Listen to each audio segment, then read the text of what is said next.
Hi friends, and welcome to the first ever instance of a kind of video that I ever made. It's a live stream dress rehearsal director's cut, which means I'm going to make a video here that functions like a live stream except without any participants. Then I'm going to premiere it as though it were a live stream and comment on it from the chat. So this is that pillow that we had such a controversy over during the set design meetings. I like it. I think it works. I think it works too. Shows that you are in a partnership. You're open to who's going to be sitting in that chair next to you.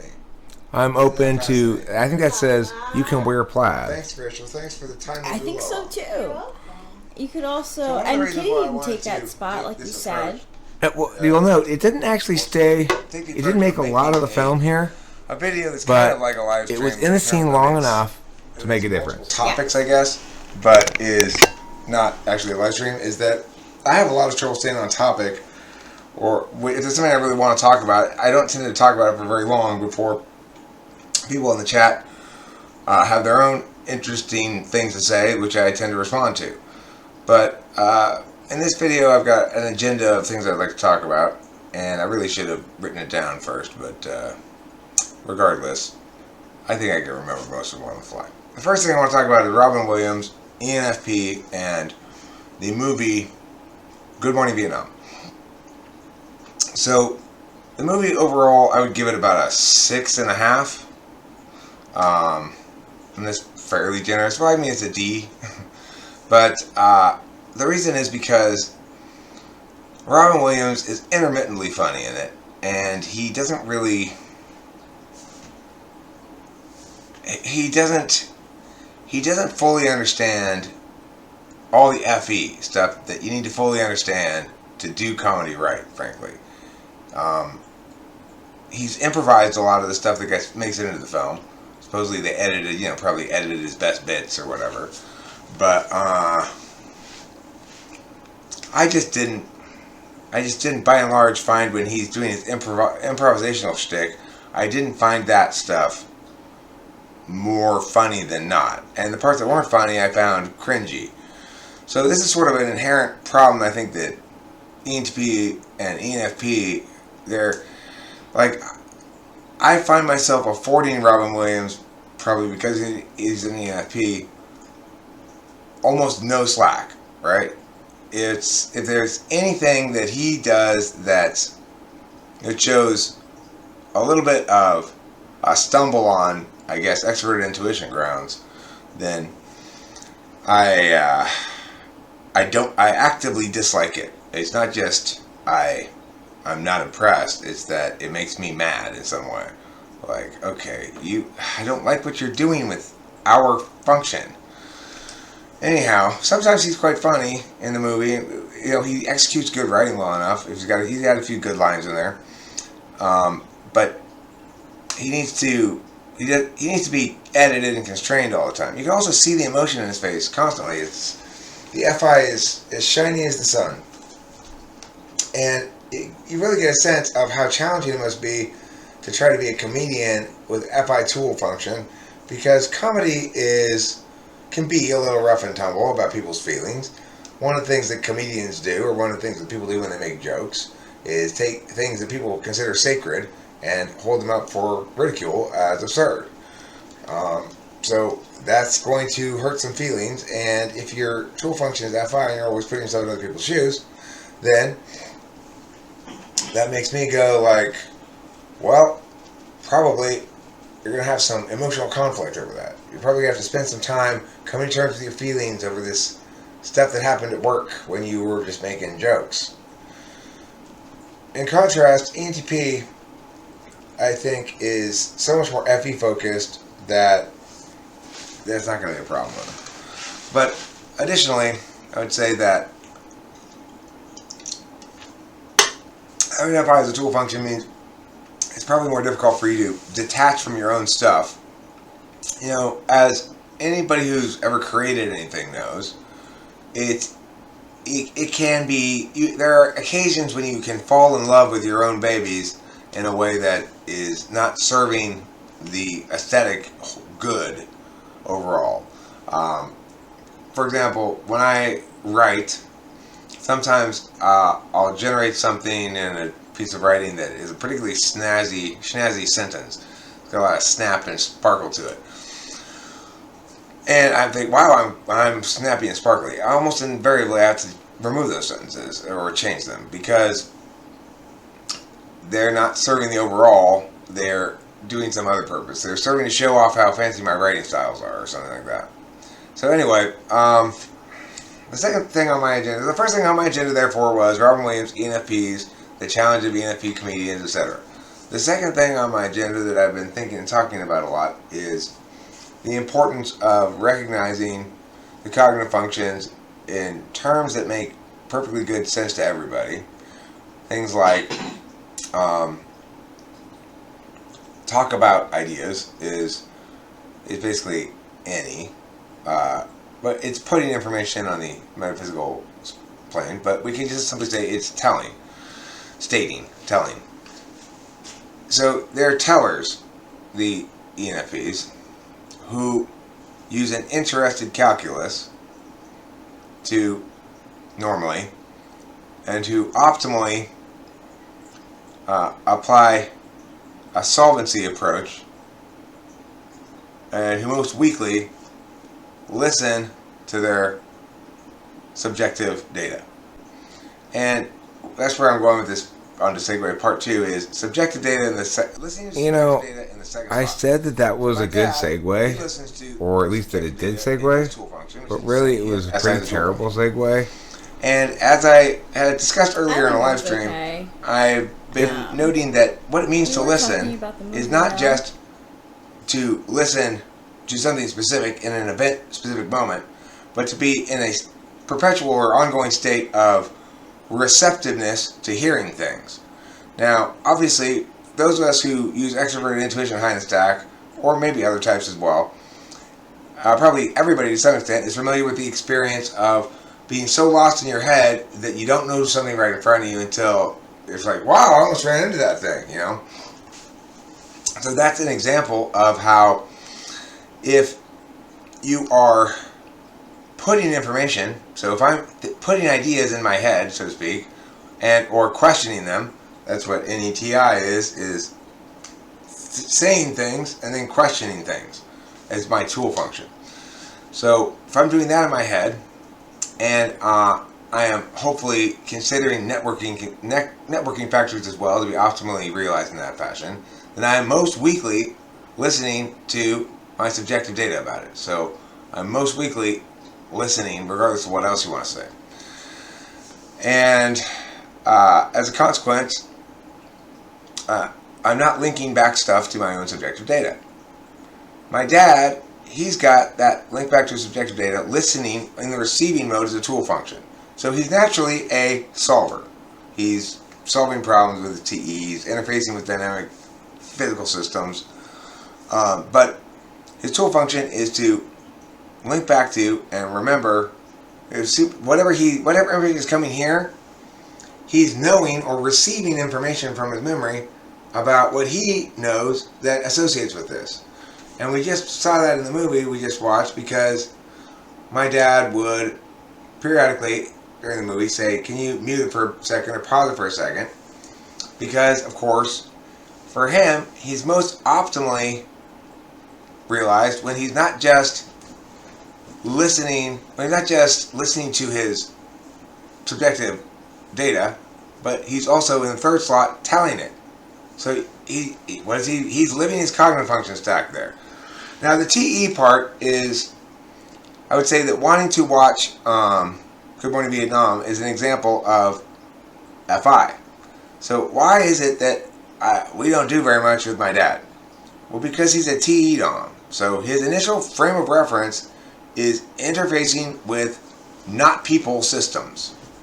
That's what he's most likely doing. When he does want to hang out with us then, we're going to see that it's mostly a frame of reference in which he's going to be using his tool and his third function, which is exactly how it plays out. Rachel and I will sit at the dinner table, and he will tell us all about some history thing, and we'll watch the movie. In the middle of the movie, he'll say pause it, and we'll pause it, and he'll tell us about that kind of boat that we just saw, and how it links to our Uncle Lonnie used to ride on those, and this is how the story that Uncle Lonnie told him about that's linking to his objective data about what comes in through his eyes and ears and stuff, Okay, so I guess one of the core takeaways is about how ESTJs behave, but the other is that being in a state of receptiveness to information does not necessarily mean, for example, that he's listening so extra hard or paying so extra hard to the movie. It means he's receptive to whatever knowledge should pop in that it relates to the movie. So that's another factor of listening. It's like, what am I listening to, so to speak, when I'm watching that movie? Well, the thing I find I tend to think about after I've heard it, so to speak, are elements that link to what makes movies good in general. I can't help but analyze things, I guess, when I watch them. It's hard for me to just experience them without an analysis, but the art of movie making is very much in my thoughts when I'm watching movies, so I'm linking it more to a universal thing, aesthetics. My dad is not thinking about what makes the movie good or bad. He's thinking about the how cool it is that this stuff links to something that he knows and is familiar with. Well, there's nothing wrong with that. I think the inclusion of the door in the shot expresses a lot of movement in the film. It really does, and it kind of creates an optical illusion in your space. It's like, where's that door going to? Third thing I wanted to talk about. Go ahead, chatters. Chatters in the premiere who would like to ask questions, go ahead and do that right now. And I'll provide an answer, and I'll also have typing, the guy who's typing in the chat, Eric, that guy, he'll be existing later. I'll have him also answer the same question that you asked. Our set designer is, I guess you'd say, any question about anything in the world, avant-garde. That's exactly what I would say. It's conceptual. It looks like conceptual art. Well, just like this is kind of conceptual, this commentary video, especially when you add in the concept of me commentating on the commentary video from the chat as it premieres live. INFJs, listen. In the same way, where is the real experiment going on? It's going on visually behind your eyes. Because all of that, green screen and lamp and everything, that's actually projected onto a green screen. Along with the couch and everything. Including me. There's nothing there. It's a film of nothing. All of that is green screen. So I listen to both, but what matters to me is listening to the same kind of stuff that you listen to. So when it was done, I think you and I both had kind of a similar response to Robin Williams, although I think you were probably a little more generous, which is to be expected. But that some parts failed aesthetically. Yeah. I felt, I had seen the movie once before, and I couldn't remember the ending for some reason. And then halfway through the movie, I remember I wasn't engaged really with it that much, and I don't think I watched the end of it. So the other thing that you would listen to, that I'd be listening to, that would be the same kind of thing, would be, how do I feel about this love interest storyline? Yeah. Specifically, how does this love interest storyline play out in a way that is aesthetically wise or aesthetically unwise? So, like, Rachel and I both felt that it was wise of them to not have Robin Williams and that chick get together. It would they would have been shoehorning the fuck out of that into there, you know? And because they didn't, it gave a certain dignity to the film that I think it would have totally otherwise lacked. Yes. That's the kind of thing you're listening to in your head, is basically what I just articulated, but probably much more holistically understood, less of articulated out argument in your head, I would guess. Yeah, totally. That's a good example. Thank you. You're welcome. Thank you for providing a question, an example question. So, hopefully, okay, yes, it appears we do have questions in from the chat. Let's see. Chet from the chat says, Eric, how did you get your rugged good looks? Well, Chet from the chat, I will tell you the answer to your question. It was years of working manual labor down by the sea. That's how you get these rugged good looks. Me, I was a fishmonger, a fish hauler and a fishmonger. I was born down by the Salton Sea here in Southern California, which is not really a sea but is a lake. Born into a life of servitude as one of the fishmongering people.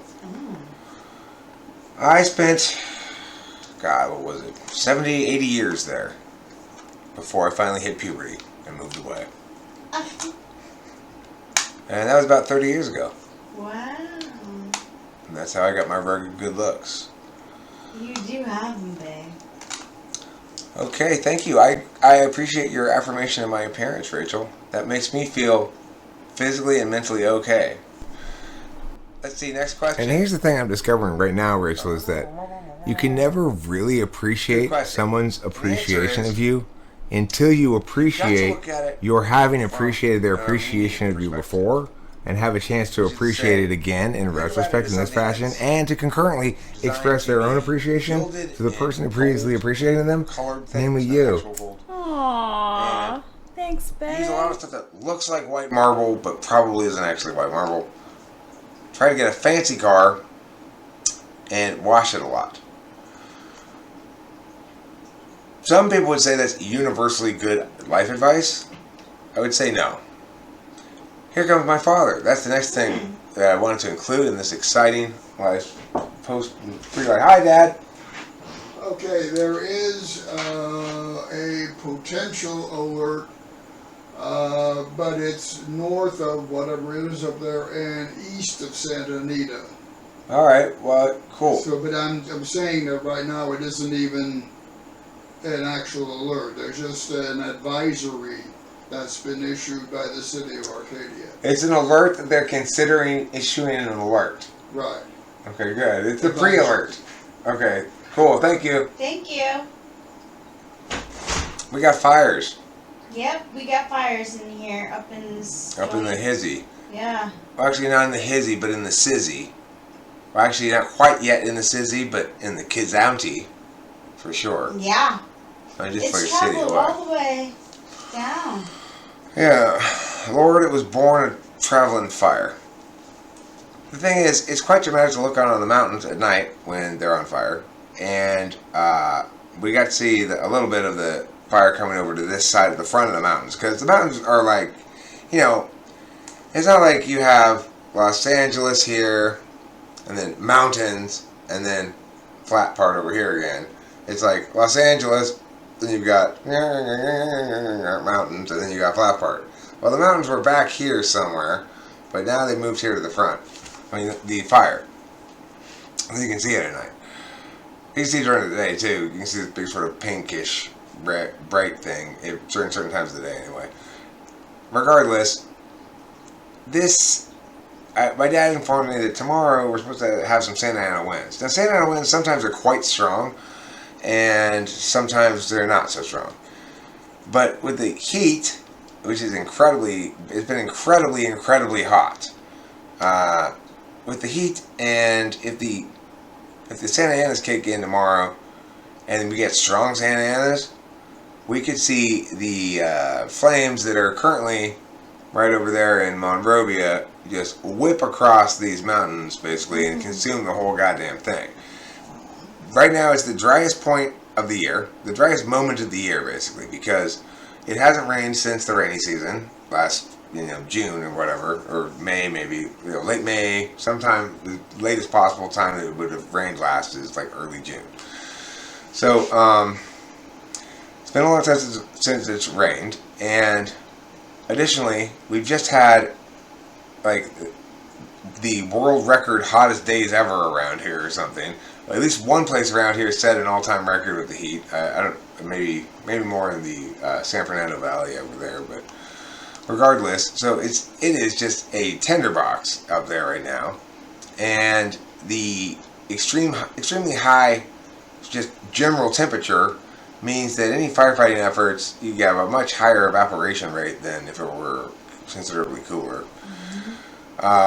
Additionally, if the winds kick up, then you're... So, I think what this section here shows me, Rachel, is that my gut is right. I probably am an expert on fires, even though I've not really studied it before or anything. I don't really know anything specific about it.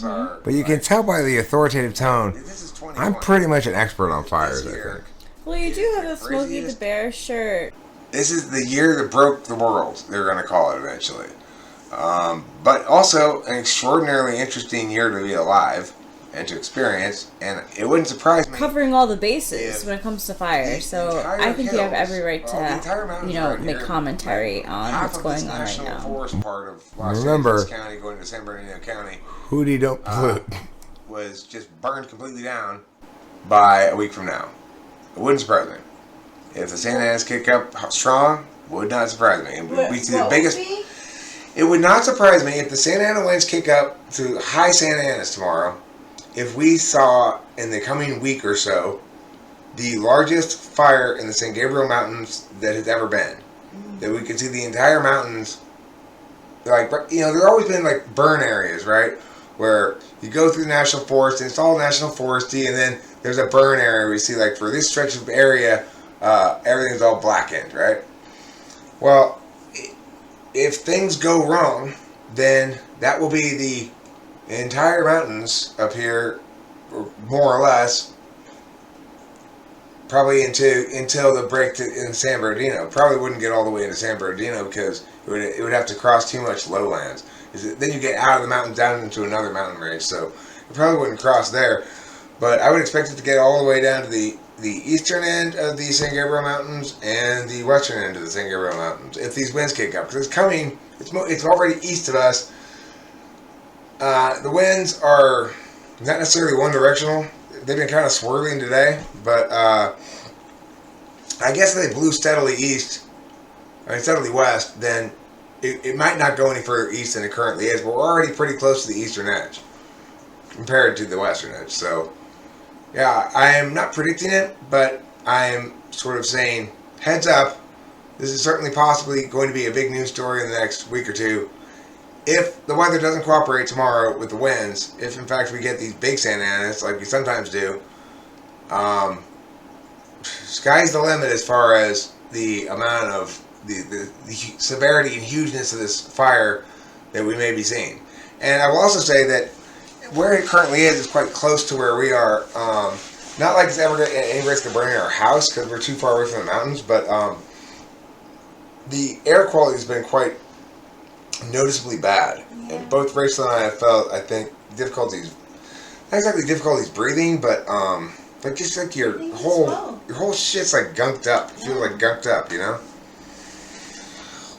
So that's why I better pause for a second and pull a longer up. I will too. Good idea, huh? Let me pause for a second. So anyway, like a normal live stream, this is running longer than what you would say a normal premiere is, but I'm trying to talk fast, cover a lot of ground without talking so fast that it's hard to follow me, to continue to be interesting even though I'm not really engaging with things in the chat. It is a bit of a challenge because I'm accustomed to having that crutch. I want to say too that it's pretty fascinating how animals are so in tune to the environment, because there was a squirrel on the line yesterday and I could swear that he was trying to send a signal that something bad was happening. And sure enough, it was burnt. Like the mountains were burning. So it's pretty. They're right when they say that the animals know when the like, storms are coming before humans do. Yeah. So we have so much animal action around here too. I was noticing that earlier. I was sitting outside on this little table in the morning, and at first I thought they were a bunch of hummingbirds in this tree right here, in the Asian pear tree. Oh. But they turned out to be just very, very small, I guess, finches. Mm-hmm. They were as small as hummingbirds. They didn't have any pointy bark, you know. Yeah, then they're finches. So there's shit ton on in that tree. Wow. It was like Finch Party USA. That's not common. Oh, they kept flitting back and forth around here. It was cool. That is cute. Yeah, it's kind of cool. I love the fact that we have so much wildlife around here. I was thinking, the amount of, like, with all the birds that we have here now, which is quite a lot of birds, and this is a fairly verdant suburban area. In other words, we've got more plants and stuff around here than plants and water sources and trees and such than maybe the average suburban area in Los Angeles County anyway. Mm.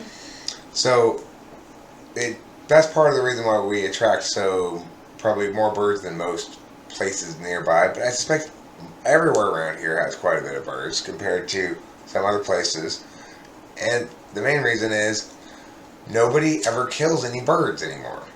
When America first started spreading west, and where the people came over from Europe and colonized on the East Coast or whatever, America was teeming with billions of songbirds of all sorts. And people killed the shit out of them. Just like, wow. It's like, oh, look at all these birds, give me my gun. Wow. Because people were weird. Yeah, that was their sport. But it's great now that even in a place like Los Angeles County, which has so many millions of people here, right? Yeah. So many. It never occurs to anybody, frankly, I suspect. Maybe almost nobody anyway. It never crosses anybody's mind to ever kill a bird. No. Why would you? Are you going to eat it? I mean, it's like you're some sort of hardcore outdoorsman. Fine, you might try to do that, but it's not par for the course that, ooh, animals, let's kill them for fun, like it used to be in the olden days. Definitely not. It's gone kind of the opposite way, to some degree. Yeah, people are growing more civilized over the course of time in general, because I attribute a single engine to increased civilization over time, it would be increased fluidity of information over time. That the one common linear up thing is common to both is fluidity of information. So, like, if as the information fluidity ability of society, in other words, technological ability to make information go from here to there faster and more easily, as that improved, I wish I had kept better track of what I was doing in the video, but I am relieved to discover that this process of doing this director's commentary has really helped me to feel more informed about this video, to really have engaged it meaningfully. How about you, Rachel? I do too. I feel like I'm able to see myself and you. Pressing too. I have to say, I think I'm going to stop the pre-stream dress rehearsal director's cut edition so that we can begin to upload it and then premiere it, and I can... We're going to really realize the full impact of this process when we read and watch this back with the live chat response from me. I can't wait to see what it produces. Because it's only when you get that level of commentary that something's commented on enough for you to really understand. Do another video or audio even. I could do audio commentary over this video about this video. Incidentally, I did end up deciding to do that, and that All right, thanks comprises for watching. Don't forget the audio you currently hear. eat plenty of cheese.